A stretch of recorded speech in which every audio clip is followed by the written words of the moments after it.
Hello and welcome, girls and boys and girls, to another edition of Ask Guillem. This one, I've got a few things to tell you, actually. So hang on for all of them. Or maybe somebody would just put them in to the really important ones, as I've seen you doing. Cheeky. Anyway, let's go straight into the questions. Abdallah is asking what happens when the respective leagues resume and a player or staff gets infected with the virus. I wanted to put this one first just to update you on what La Liga is thinking right now. And on Sunday, Javier Tebas, the head of La Liga, who is the engine of all the moves that La Liga are going to do, with the backing of practically all the clubs, and with players and coaches who are trying to adjust to what's coming and perhaps modulate a little bit, influence a little bit the decisions. But generally, Tebas just pushing it. Basically, he said that he would like La Liga to return on the 12th of June. That gives the players about a month, more or less, of preparations. Barcelona, Madrid have started training individually in the last couple of days.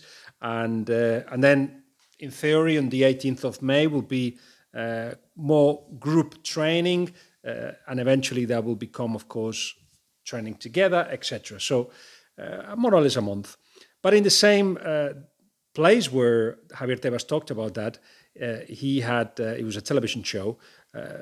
Gerard Piqué, one of the captains of Barcelona, was interviewed as well with Tebas present, and he said, well, it'd be nice if we would have a little bit more time. So perhaps 12th, the 19th of June could be the start or restart from La Liga. Now, the thing that Tebas said, by the way, it could well be that the first game would be the Betis-Sevilla, the Sevilla derby. Could be the first game to restart La Liga. Which, you got mixed feelings about, because on one hand, there won't be fans and it's one of the most atmospheric games you could find. On the other, it's an exciting return to La Liga. But one of the things that Tebas insisted on is that there's going to be so many filters, 3 waves of serological tests, plus regular PCR tests. The PCR tests are the ones that there's a swab that they put through the throat or the nose, and allows you to find out if you got the threats of the virus. And the serological one is the one, the blood test, which tells you that if you've developed antibodies, so if you've had the virus or are fighting it. Now, La Liga found that 5 players have shown to be positive in the first wave of tests. But also they found out that out to I think it was 2,500 tests, 16% have developed antibodies, which means that they've passed the virus, they've beaten the virus, which is an interesting proportion because it's more or less the same as society, even though footballers don't really represent society as such because they're young and I hear you say rich, but in terms of body and physique, doesn't represent us, does it? Most of us anyway. So anyway, it's a small number of positive tests, so looks like everybody's been very careful. But Javier Tebas was saying more, because it's going to be more tests at the point where the player gets into the pitch. It's very unlikely, not to say almost impossible, that anybody would be infected. They will disinfect the gloves, the balls, the facilities, the showers, everything. So Tebas was saying at the point of playing the football, it'd be the safest place to play football. He said something else. If in the very unlikely scenario where everybody would have had a test 1 or 2 days before the game and shown to be negative, but you know that the PCR test could show positive a couple of days later, even though it was negative originally, it could just well be that you're developing the virus and the PCR doesn't see it. In that very unlikely scenario, because as I said, there will be regular PCR tests, in that unlikely scenario, La Liga have calculated that the players don't spend close time together consecutively for more than 67 seconds. That's a stat that they produced, which means that according to the World Health Organization, you need to be 15 minutes within a close proximity of somebody to catch the virus. I know that there's not enough information, but it suggests that when you play football, it's going to be very hard for you to catch it once you've gone through all these phases. Plus, La Liga would like the players to be confined in one space, perhaps 1 week before the restart of the season. They would like, for the 5 weeks of the competition that's left, for them to be confined. The players don't want to do that. So it may well be a week before, like they do in Germany, and maybe a week after the end. Sorry, a week before the end of the season. We will see. That has not been approved, and that's still been in discussions. But the engine is going. The train to return is going at a good pace. There has been one or two ethical conflict, and rightly so as well, because how is it that you manage to get so many tests for the players and the families? If a player gets infected with coronavirus, the relatives as well can get tests from La Liga, paid by La Liga. How is it possible that you get that when some of the first line workers, they don't get that? And then it becomes very complicated, because the government has allowed private companies to buy those tests, and there are hotels, there are car manufacturers that have bought it for the workers, because they have to look after the workers on their return to work. So somebody will have to answer that. But football and La Liga saying, right, we are trying to put this in motion because the government wants to, because we are allowed by the health authorities, and because it covers 185,000 people that live directly or indirectly from football, and it represents a huge percentage of the income of the country, of the money moved by the country. So there's all those reasons for it, and as I said, they are planning ahead to a point, and that is the Abdallah question, which I've taken a long time to answer, which is that if it happens during the competition, what happens then? Not only who is responsible, the doctors, the La Liga, the player himself, which is a different matter that could have legal repercussions, but what happens then? And the answer is, there is no answer. Tebas will tell you that you only have to plan on what you see happening, not on what may happen in a month and a half time. Fair enough. Because he wants to send as many positive messages as possible, but at the same time, there's no answer, because I think everybody knows the answer. If players catch it during the competition, you're going to have to cancel the competition. And nobody wants to discuss that right now. Not in the Premier League, not in the Bundesliga, not in La Liga, not in Serie A. But it's a certain possibility. So there's still a lot of obstacles to go through, but that's the latest on it. Thank you, Abdallah. Marco MK13, he says, I panicked to Barcelona rumors true.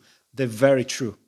30-year-old Pjanic, who is a centre midfielder that can have defensive and offensive obligations, a good engine, lots of quality, lots of running. It gives a lot of good energy to the side. Perhaps alongside some of the youngsters that they plan to use from next season, like Aleñá and Riqui Puig. The young may benefit as well. Busquets, it could be a replacement for him. They're trying to get rid of Rakitic. And the idea is to actually get Pjanic. Juventus, like all the Italian clubs, are very happy with swaps. And we'll talk about Lautaro Martinez in a minute, of Inter to Barcelona. But Pjanic is one of the ones that Barcelona are talking to Juventus about in exchange of what do you want from us? Todibo, for instance, who's done was wanted by Juventus before Barcelona got him, and quite possibly it will become a good centre-back, even though we don't know yet. He's got a lot of conditions for it, and maybe they'll need more players. He's a 30-year-old, of course, whose contract finishes in 2023, so there is still there's no rush for Juventus to sell from that point of view. But yes, they are thinking of a swap. They are negotiating that. It's not the only one. As I said, we'll talk about Lautaro Martinez soon. Ben, 23A, is saying, do you see any managerial changes in La Liga this summer, such as Rubi at Betis? I'll tell you something I've heard. I think Unai Emery is wanted in Spain and is seriously considering the possibility of joining a club in Spain. And I think there is a bunch of clubs of the level that Unai Emery deserves and will accept, and Betis is one of them. So I'm not saying that Betis will go for Unai, but what I'm saying is at that level, and there isn't many, Valencia could be the other one. Real Sociedad is doing well. Villarreal, perhaps, another one. Those kind of players, those kind of clubs like Valencia, Villarreal, Betis, that's the kind of level that Unai Emery will be happy to go to. And there is one, see if I can find out at some point, that wants him and is, I think, seriously considering that. But there won't be many more changes after that, obviously, depending on the clubs that go down, that perhaps will have a relevance. But in any case, although I would like Abelardo to stay, even if Espanyol goes down. But this is what I wanted to tell you on that. BB Boy Serge, who is a regular here, says, with such massive money losses from not having match days, do you think it's really possible for clubs to survive until 2021 with no fans attending games? Are you talking about La Liga? Are you talking about the Premier League? But the quick answer is yes. We will have to see what happens with the Premier League. As you know, there is a block of 6 to 8 clubs that don't want to accept the idea of playing in neutral grounds.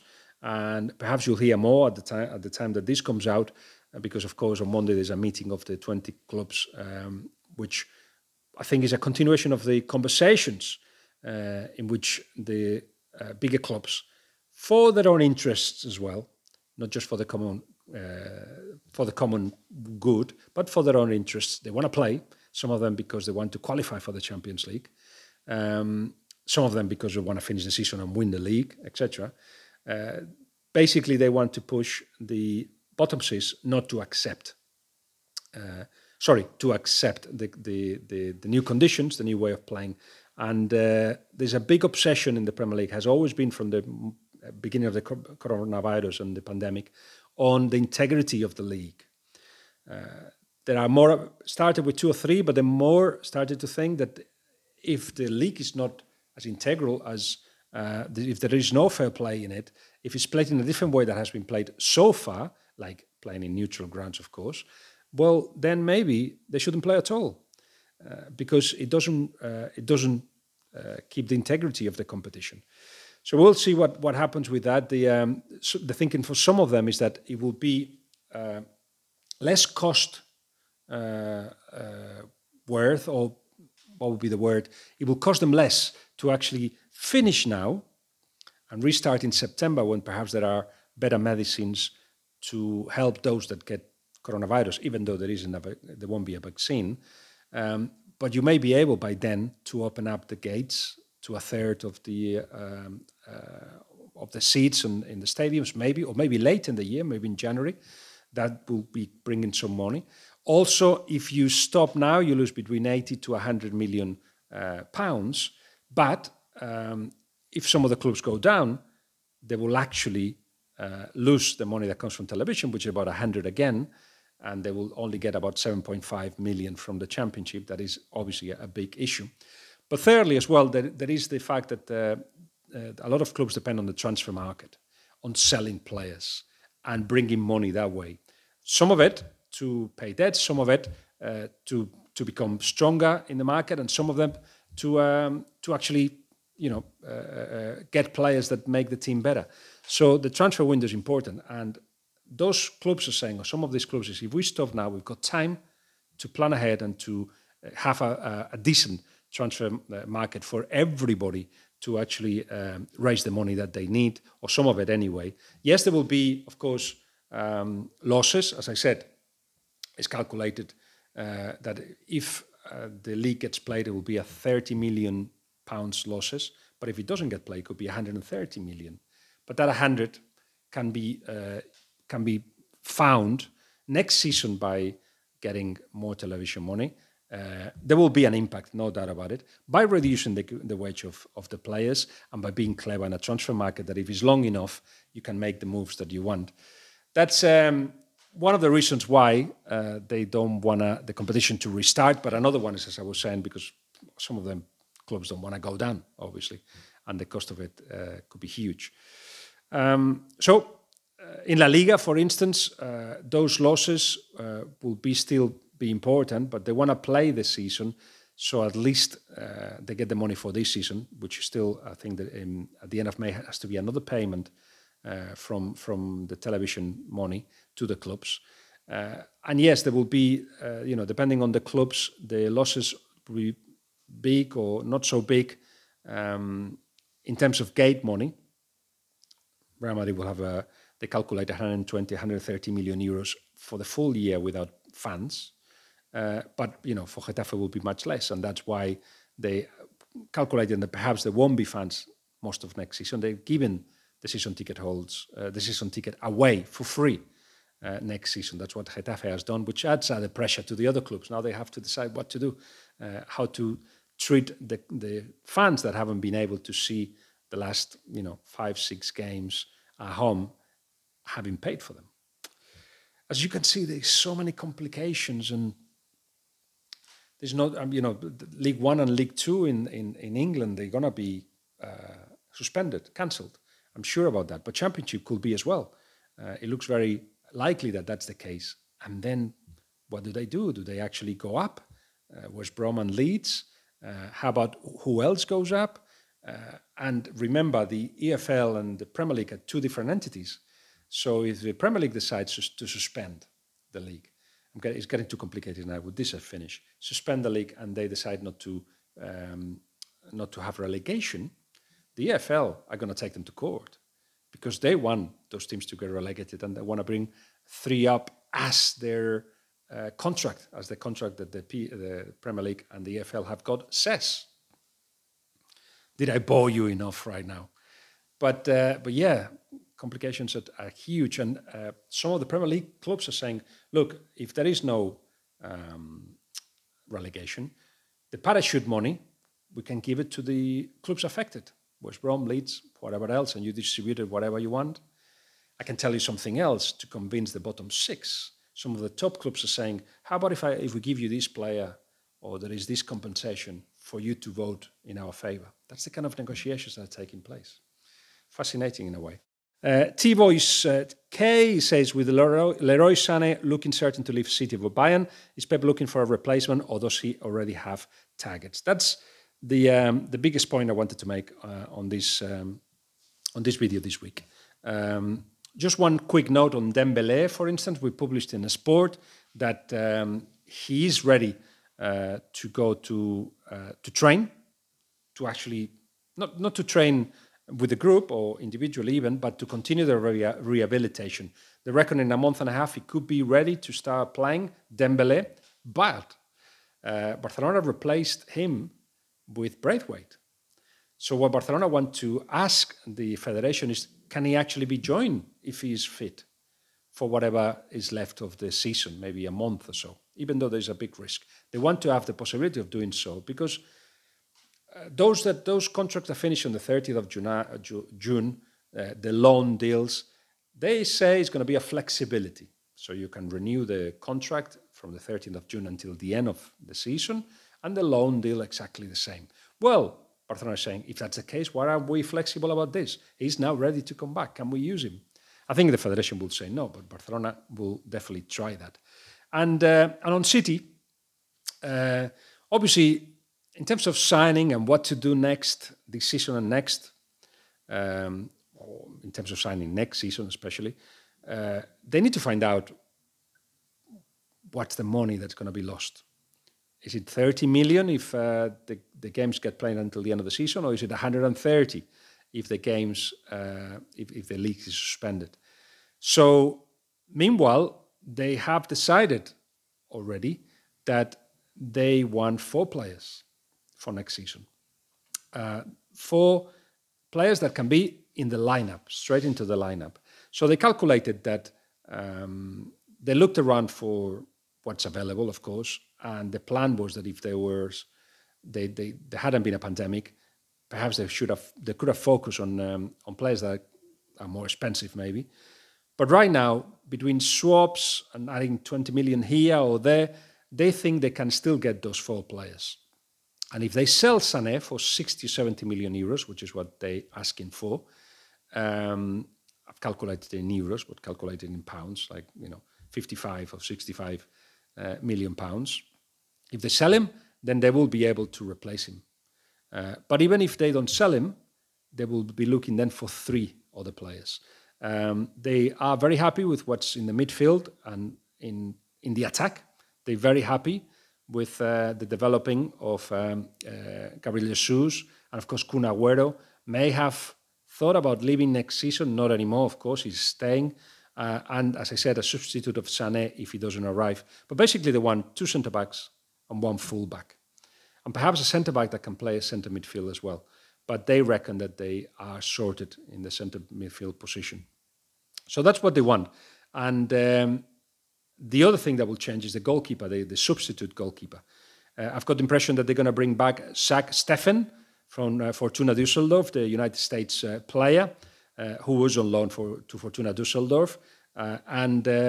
Because with Bravo, they don't seem to reach an agreement. He wants 3 more years, 2 + 1 even, and City will be happier to keep him for year after year after year, depending on his performances. So if there is no agreement, that's the plan, sack Steffen back to Manchester City. They look at other things. Of course, they looked at Lautaro Martinez, because he clearly is, in his mind, he wants to leave Inter Milan. But the cost is 111 million euros plus 20 million euros of commission, which are still asking these people. He only wants to go to Barcelona or Madrid. And as I said in the past, Barcelona think that they've got an agreement with him. And now the plan is to convince Inter. Inter would like Arturo Vidal, and they need perhaps 2 or 3 more players. Rakitic has been offered, and others. And then when that agreement is in place, then the swap can take place. Lautaro Martinez to Barcelona, if Inter Milan agrees with the players that Barcelona are offering. And yes, Manchester City, not only Manchester City, but City looked into it, but they're just out. They're not interested anymore. They just got Lommel SK from Belgium. They bought that club. And they said, well, how can they buy in clubs and they won't be able to make big splash in the transfer market? Different things. They've got money coming in. They sold 10% of the City Group for $500 million to the USA private equity firm, which means that the money is in the bank, but they cannot use it to buy players or for the first team. They can use it for other projects, like making the City Group even bigger. And of course, there are now a lot of opportunities all over the place for clubs that are in debt and they don't see how they come out of that debt.